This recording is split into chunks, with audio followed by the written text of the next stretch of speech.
जैसे प्रदोष के दिन प्रदोष काल में जलाया गया दीप, प्रज्वलित करा गया दीप 5 स्थान पर फल देता है।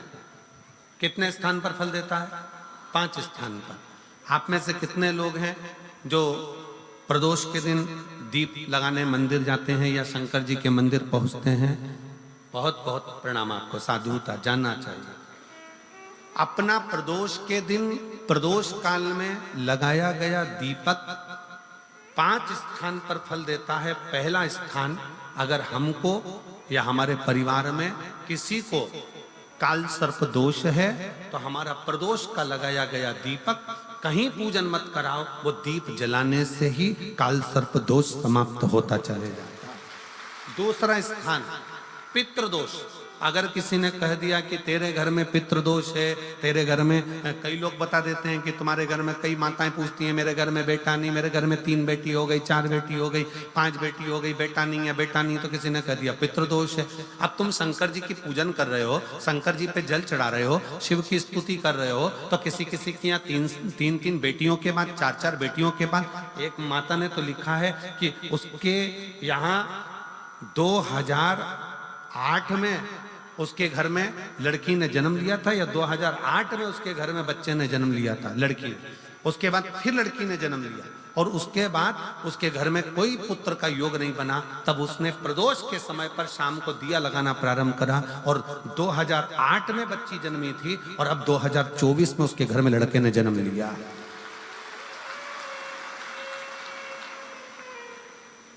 दो 2024 में उसके घर में पुत्र ने जन्म लिया। वो बेटी होगी यहाँ पर कहीं ना कहीं, जिसके घर में बेटे, पहले की लड़की हुई, फिर 2 जुड़वा लड़की हुई, जुड़वा लड़की में से एक लड़की शांत हो गई, फिर आखिरी में बच्ची के कारण बस संतान प्राप्ति का योग नहीं बना। आखिरी में उसने फिर पुनः भगवान शंकर के प्रदोष काल में दीप जलाना प्रारंभ कर।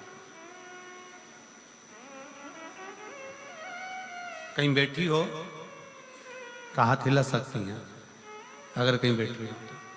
कितना कितना विचित्र कर्म है, जरा विचार करिएगा कि प्रदोष काल का लगाया गया दीपक, प्रदोष काल, प्रदोष के दिन, प्रदोष काल का जो दीपदान होता है वो सरल नहीं होता, वो सहज नहीं होता। 5 स्थान की पूर्ति करता है। पहला, जम के बोलो, पहला स्थान किस चीज के लिए? काल सर्प दोष के लिए। दूसरा, पितृदोष। कैसा भी तुम्हें कोई पितृदोष बता दे, कितना भी तुमसे कोई कह दे कि तेरे घर में पितृ का दोष है, तेरे घर में ये दोष है, अगर आप प्रदोष के दिन, प्रदोष काल में, अर्थात सूर्य अस्त के समय के 2:45 तक का जो समय होता है, 2 घंटे के समय का, उसके अंतर्गत अगर आप प्रदोष काल के समय में भगवान शंकर को दीप लगाने के लिए अगर पहुंचे हो तो वो आपको फल देगा ही, पितृदोष का निवारण होगा ही। चाहे तुम कुछ करो चाहे मत करो, वो पितृ की शांति करा दे। दूसरे नंबर पर है पितृदोष। तीसरे नंबर पर है वास्तु दोष। हमारे घर का, अब एक बहुत सावधानी से श्रवण करने वाला विषय है।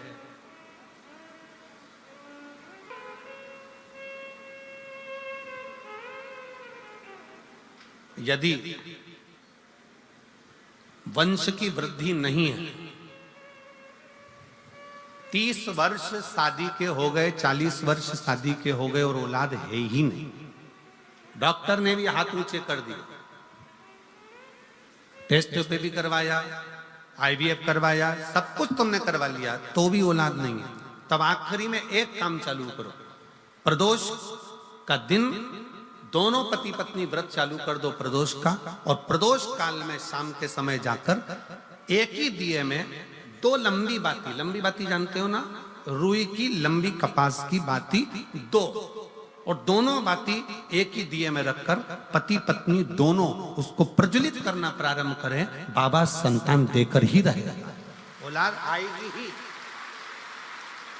दीप की जो बाती में अंतर आ जाता है, एक गोल बाती में और लंबी बाती में अंतर आता है, बहुत अंतर आता है। पितरों के लिए गोल बाती का प्रयोग बहुत कम होता है महाराज। देवी जी के लिए, माता रानी के लिए, जगत जननी के लिए गोल बाती का प्रयोग बहुत कम होता है महाराज। ध्यान रखिएगा। एक पितृ के लिए, एक जगत जननी जगदम्बा दुर्गा भवानी के लिए गोल बाती का प्रयोग कम होता है, लंबी बाती का प्रयोग ज्यादा होता है। क्यों? क्योंकि हमारे घर की कुल देवी और हमारे घर के पितर हमारे वंश की वृद्धि करें, इसलिए लंबी बाती रखी जाती है, जिससे हमारा वंश बहुत लंबा चले, बहुत उन्नति की ओर बढ़े, इसलिए लंबी बाती का प्रयोग किया।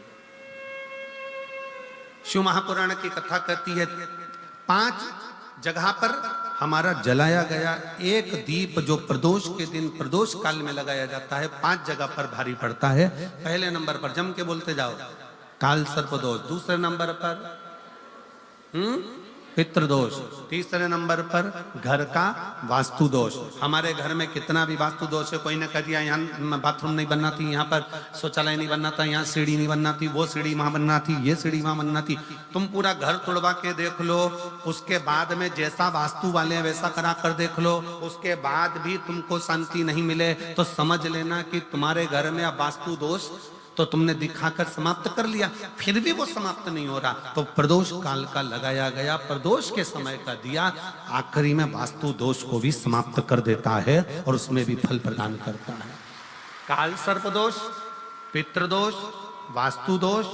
चौथे नंबर पर 1 रुपया कमाया, 1.25 रुपये खर्च हुआ, पैसा आया गया, ये चौथे नंबर का। व्यापार में थोड़े दिन दुकान अच्छी चली, थोड़े दिन बैठ गए, थोड़े दिन काम चला, थोड़े दिन बैठ गए, गाड़ी चली थोड़े दिन फिर बैठ गए, अर्थात हमारी फैक्ट्री थोड़े दिन चली फिर बैठ गए, कहीं ना कहीं तकलीफ, थोड़े दिन खाते थोड़े दिन रोते वाला चल रहा है।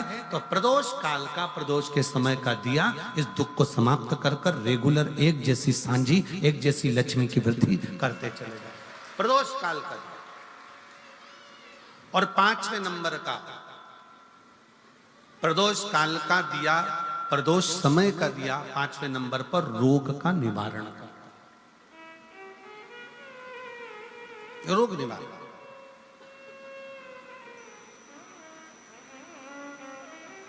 ये 5 स्थान जो बताए गए हैं प्रदोष काल के दिन, प्रदोष के दिन दीप प्रज्वलन के। और अब की बार की जो शिवरात्रि आ रही है, बाबा देव अधिदेव महादेव की बड़ी कृपा है उस पर, बहुत करुणा। 25 तारीख को प्रदोष और 26 तारीख को शिवरात्रि।